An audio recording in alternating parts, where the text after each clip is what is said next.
Pemirsa, kawasan Desa Kenusut memiliki potensi untuk menjadi destinasi wisata, namun sejauh ini belum digarap secara maksimal.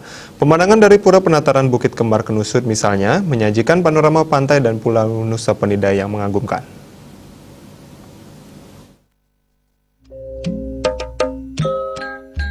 Ibarat mutiara yang terpendam, potensi wisata Desa Kenusut di Kecamatan Karangasem belum mendapat sentuhan maksimal. Desa yang terletak di sebelah selatan kaki Gunung Lempuyang ini memiliki pemandangan yang memanjakan mata berupa pemandangan ngarai dan pantai berlatar belakang Pulau Nusa Penida. Tidak hanya itu, Desa Kenusut juga memiliki potensi wisata olahraga trekking dan off-road. Desa Kenusut merupakan jalur pendakian menuju Pura Satjagat yang berada di puncak Gunung Lempuyang dengan ketinggian 1175 meter di atas permukaan laut.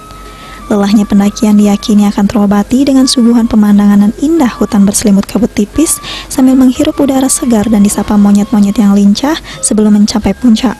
Pura Lempuyang Luhur juga merupakan destinasi wisata spiritual yang kini digemari wisatawan dari Jepang. Jalur trekking dipercantik dengan pembangunan 1000 tangga bahagia yang akan rampung awal Desember 2022. Oke, tim Seraya 1000 tangga bahagia. Bahagia, bahagia, bahagia.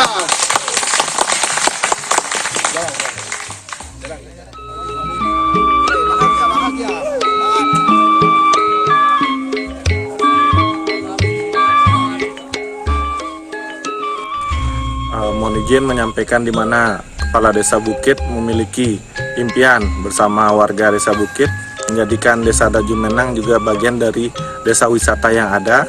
Seperti saat ini, di mana kami sudah menggunakan jalur 1000 tangga bahagia untuk jalur trekking yang memang sebelumnya digunakan oleh para wisatawan baik asing maupun domestik, dan sekarang udah kita pikirkan bagaimana mengembangkan berupa jalur off-road yang ada.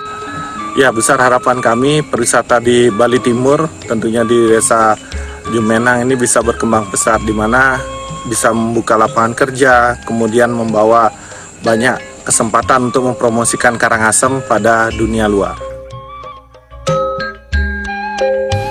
Selain bisa menjadi destinasi wisata olahraga dan wisata spiritual, kawasan Desa Kenusut juga sangat cocok bagi mereka yang gemar berkemah.